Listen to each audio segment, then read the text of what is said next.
So far, our discussions of SN2, SN1, E2, and E1 reactions have mostly covered how and why these reactions occur as they do, and much of our focus has been on their mechanisms. Now, in Chapter 10, we're going to revisit those reactions with a different focus. What do the reactions accomplish? Having a really good idea of structural changes that various reactions undergo can help us design schemes to string together these reactions to make certain desirable molecules, and we call that design a synthesis. Now, we're going to begin Chapter 10 with some basic ideas underlying organic synthesis. We're going to apply them to nucleophilic substitution elimination reactions that we've discussed over the last few chapters. Then we are going to introduce some new reactions. They're going to be really useful for us when we design more elaborate syntheses. As these new reactions are introduced, we're going to examine the mechanisms by which they take place. You'll see that these reactions in this chapter have a common theme. Nucleophilic substitution or elimination is at the heart of each mechanism. You'll see that while the what of these reactions are new, the how and why of each reaction involves concepts and mechanisms familiar from the last few chapters. Recognizing patterns of mechanisms and reactions that otherwise seem very different can streamline and ultimately really simplify your learning of new reactions. So for this reason, it's extremely worthwhile for you to maintain focus on mechanisms as you learn each new reaction. I also want you to remember that the mechanisms that we talk about are supported by evidence in the laboratory. So we're not going to go into detail like we necessarily did with SN1, SN2, E1, and E2 from here on out, because it would just take forever, honestly. But do understand that we know that these mechanisms that we talk about, these are supported by experimental data that we've encountered before.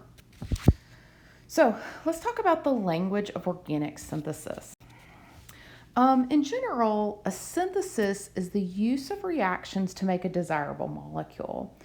To describe aspects of a synthesis reliably and accurately, organic chemists have developed certain terms that we're going to use throughout this book. And so let's talk about the main goal of any synthesis. The target of a synthesis or a synthetic target is the molecule we wish to make. And so we see this, that did something weird. Oh, there we go. We see this over here. This is what we want to make. And so some people call it a synthetic target. Some people just call it a target, but that's really what we're looking for.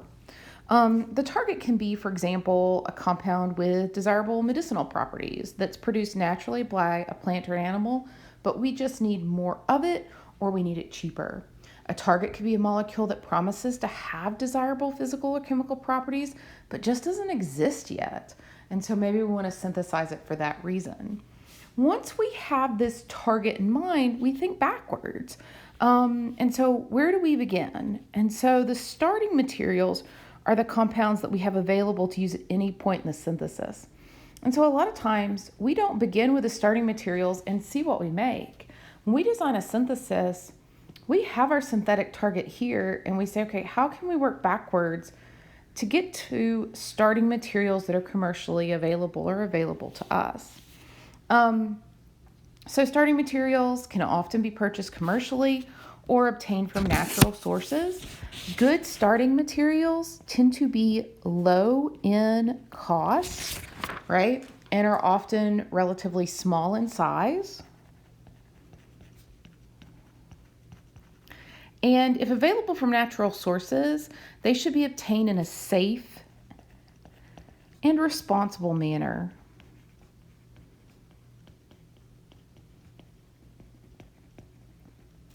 Having defined the starting materials and target of a synthesis, we can kind of hone in a little bit more on this definition of a synthesis.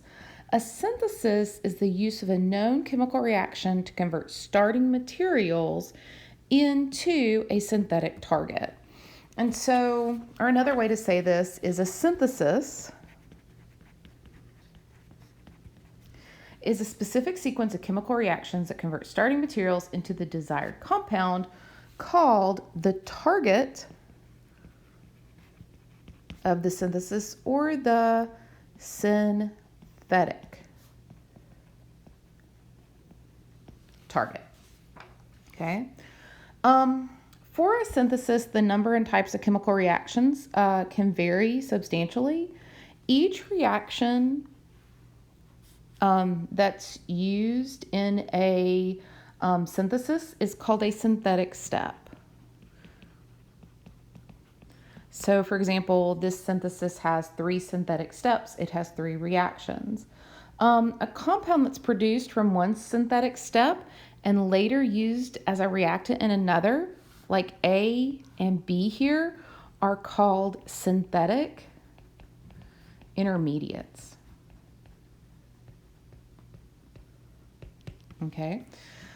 So this gives you a little bit of the vocabulary that we're going to use throughout the rest of organic chemistry. And so let's also look at things that are included when a synthesis is being designed. So once a synthesis has been designed, it can be written formally on paper to communicate it to others. And so just like writing a complete sentence, and you need to have, like if you think about writing a complete sentence, and you've been doing this for a long time, right? There are certain conventions that we use. We start with a capital letter. We have some form of punctuation. What you're going to find is that synthesis are much like complete sentences. They contain certain pieces of information that everybody expects. And so we're going to look at some conventions of doing this. 3 conventions specifically. So the very first convention, you really need to consider the synthesis as an abbreviated recipe. So for each synthetic step, so we're going to consider a synthesis as an abbreviated recipe. For each synthetic step, write only the following: the overall reactants,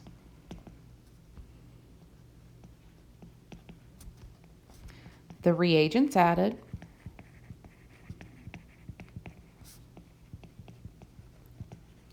the reaction conditions,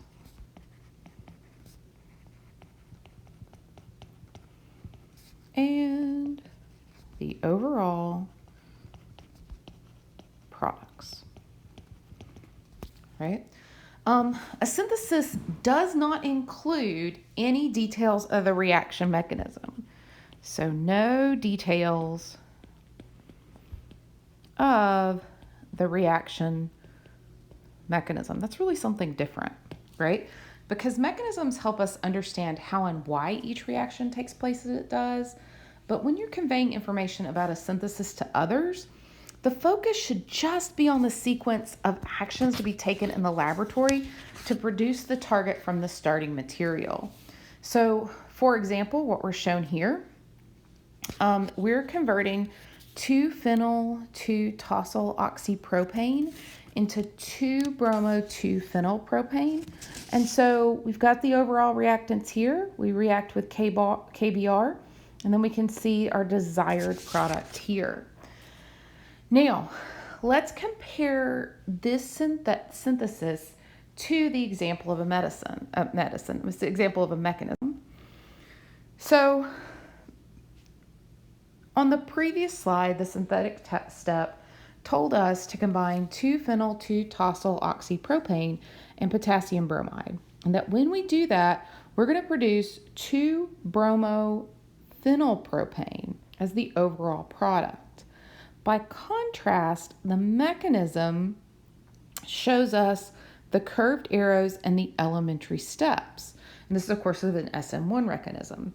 And so this is a major difference than just writing down the synthetic steps per se. Okay. Now, there are incorrect, just like there are incorrect ways to write a sentence, there are incorrect synthetic steps. Reagents must be written in the form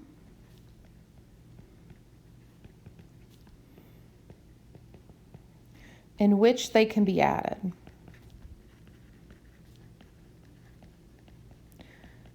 Right? From a stockroom, right? You're going to walk in the lab and you're going to add this like from a bottle, not as they appear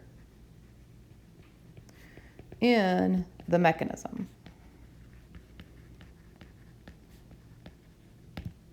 Okay, so even though KBr dissolves to form K plus and Br, and even though Br is the active nucleophile, it is inappropriate just to write Br minus because it cannot exist in the pure form, okay?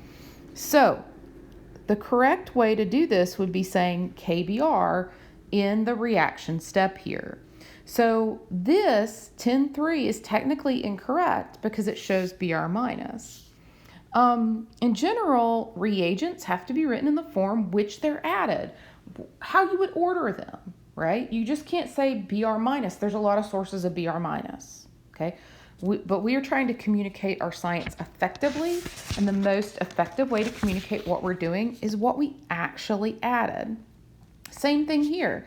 This doesn't tell me if I need to go into the stockroom and get potassium hydroxide or sodium hydroxide or another form of hydroxide, right?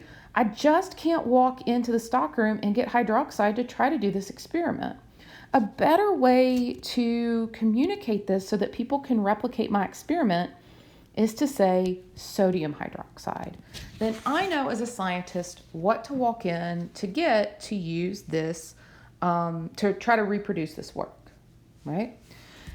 Now,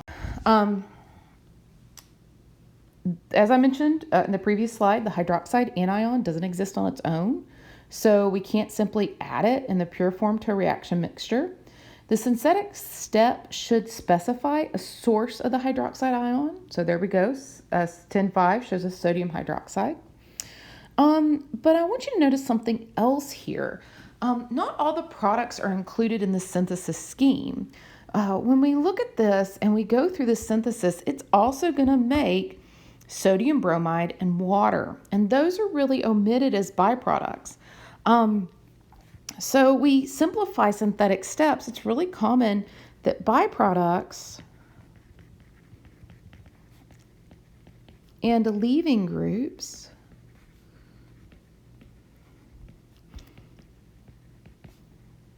that are not critical to the synthesis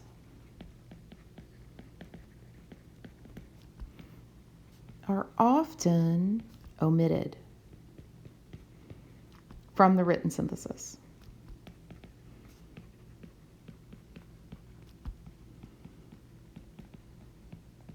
Okay. So these things are often omitted. So for example,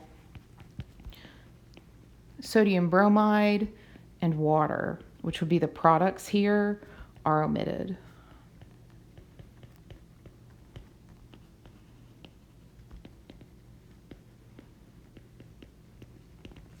Okay, so we can omit some of the products. Now, the second convention for writing synthesis schemes concerns how reagents and reaction conditions are presented. The reagents and reaction conditions should be specified.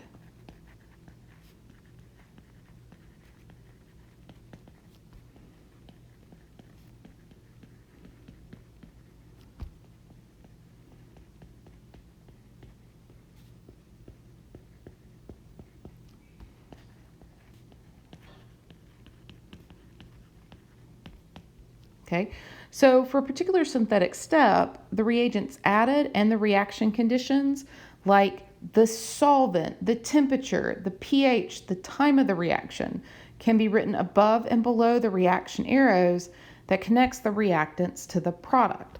So when we talk about reaction conditions, those can be like the solvent, right? That's important to help us figure out if something's going to be, for example, an SN1 and SN2 and E1 and E2 reaction, right? The temperature, also important. The pH, right? The time of the reaction. It's really important to help us know, does this reaction take 30 minutes or does it take 3 days? Does it take 18 hours, right? So I did a lot of reactions in undergrad that were 24-hour reactions. So how long is that gonna be? And so if we look at 10.6 here, where we're taking 7-chloroheptwanine and we are converting it to 7-iodaheptwanine, you can see the reagent here is shown above the arrow, it's sodium iodide.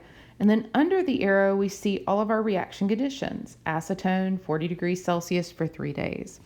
So that helps us be able to repeat this. If somebody's, we communicate science so that people can repeat our work. This is information to help people repeat our work. When writing the reagent and reaction conditions for a synthetic step, many chemists prefer to place the reagents above the reaction arrow and the conditions below it, but that's not a super rigorous rule. So for example, in a solvolysis reaction, which we've talked about, right, we know that CH3OH is going to act both as the solvent and the reagent. And so we're just going to write it once. And it's written below the arrow, but it could be written above the arrow as well. So those are kind of like loose rules, right, on where we're writing things. Now, the third convention for writing synthesis involves shorthand notation for back-to-back synthetic steps. And so we are going to use numbers to combine reactions that are customarily carried out sequentially. So we are going to use numbers to combine reactions that are customarily carried out sequentially, right? So each reaction should have its own number, and the reagents and conditions necessary to carry out each reaction can be written above or below the reaction arrows. Now, this convention is often applied when one of the reactions in the sequence is a proton transfer. It can also be done when the product of a reaction is difficult to isolate and purify. In that case, the next set of reagents is simply added to the crude product mixture, as long as the components of that mixture don't cause any unwanted side reactions. So we have an exampling of numbering here, where it shows we take pent 1-ene, and then the very first reaction we would do would be sodium hydroxide, adding sodium hydride here. And then the next reaction we would do would be to add CH3I here. We do not add these things at the same time. So we either would add this and then do some sort of experimental workup, or we would add this, wait some amount of time, and then add this so that the top one has enough time to react. Now, so a critical part of this numbering convention, we're going to see on the next slide, where each reaction that's denoted by a number is understood to finish before the next reagent is added. And so that's what I was trying to kind of get around to. So each reaction that is denoted by a number is understood to finish before the next reagent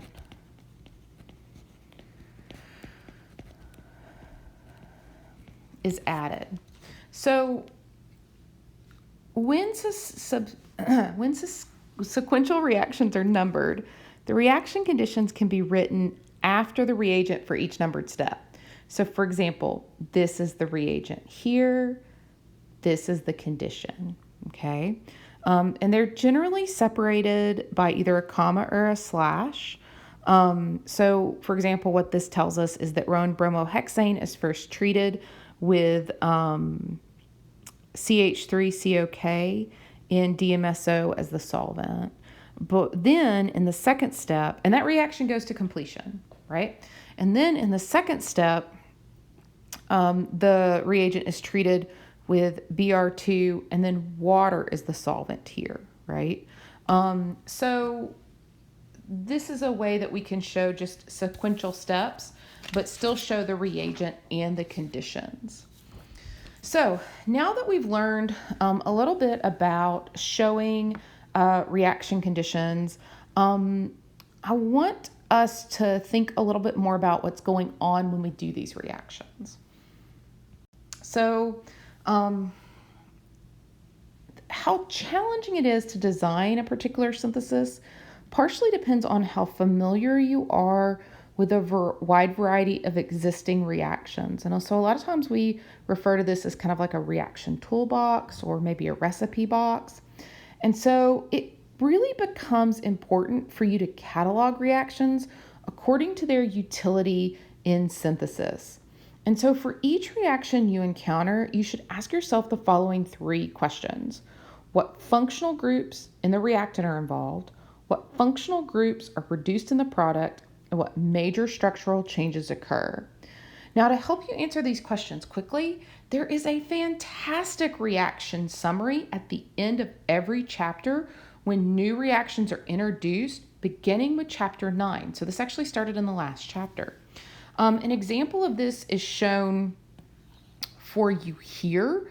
And you're going to see that for each entry in these tables, it shows you what functional group you're starting with, right? So the way I read this is, okay, for this reaction to work, I have to have an alkene or alkyne, right? I have to have a triple bond.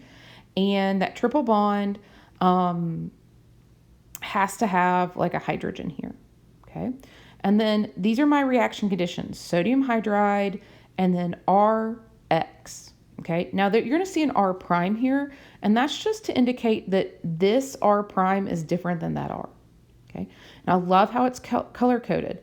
And so this is a shorthand that says, okay, if we use sodium hydride and RX, then the hydride, of course, is going to remove this proton, and then we can attach the R prime from an alkyl halide because the X here is one of our halogens, okay? It also, and so this shows you just really quickly here, the starting compound, the conditions, and what you form, okay? You'll see there's 2 steps here to this. And we learned these in the previous chapter as 2 different steps, right? But we put them back to back. We just didn't show them with this convention yet. Now, other things this shows you are the key electron-rich species, the electron-poor species. The comments will tell you what type of reactions that occur, but then look, it tells you what sections it's discussed in too, right? So these first 3 are obviously very helpful. These last 4 can give you some important information too. I always suggest that students, when they're looking at these, and we are going to continue to use these reactions that you've learned, we're just not going to do a data dump per se. We're going to continue to use these reactions as we make syntheses. I would suggest photocopying these tables and kind of keeping them together in a binder so that they're easy to access, so that you can review them pretty frequently. Now, in general, there are going to be 2 tables that are found at the end of the chapter. And those 2 tables that are going to be found are going to be kind of show you 2 different things. One is going to be functional group, transformations, or another way to say that would be functional group conversions, which, as the name suggests, simply transform one functional group into the other. And so they do this by leaving alone the carbon skeleton. So really something important here is that carbon skeleton doesn't change, right? It's not going to change at all. The second table is going to contain reactions that bring changes to the carbon skeleton.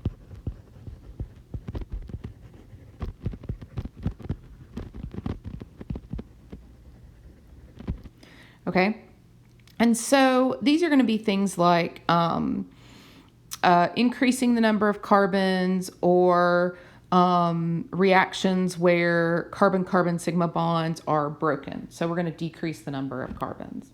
So here's an example of two types of reactions in synthesis. This is a multi-step synthesis. And what we do to see kind of what's happening is we look at the functional group here, and then we see, does the functional group change?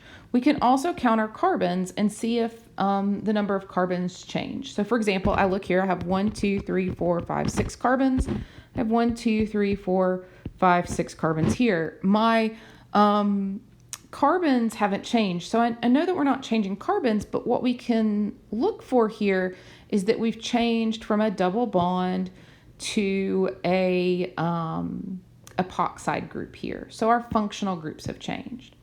Now we go from 1, 2, 3, 4, 5, 6 carbons to 1, 2, 3, 4, 5, 6, 7 carbons here. So when we increase our number of carbons, we're going to have a carbon-carbon bond formation. Okay. Arguably, the functional group here has also changed, right? But this book particularly classifies it as a carbon-carbon bond formation whenever the carbons change, right? We have 7 carbons here. We add PBr3. Our carbons do not change, so we're not going to classify that as a carbon-carbon bond formation. But we are going to classify it as changing the functional group, okay? So remember, a carbon-carbon bond formation trumps changing functional groups. So look, this is a carbon-carbon bond formation. 1, 2, 3, 4, 5, 6, 7. 1, 2, 3, 4, 5, 6, 7, 8. We've changed our number of carbons. So these are the two broad types of reactions that you are going to see in synthesis.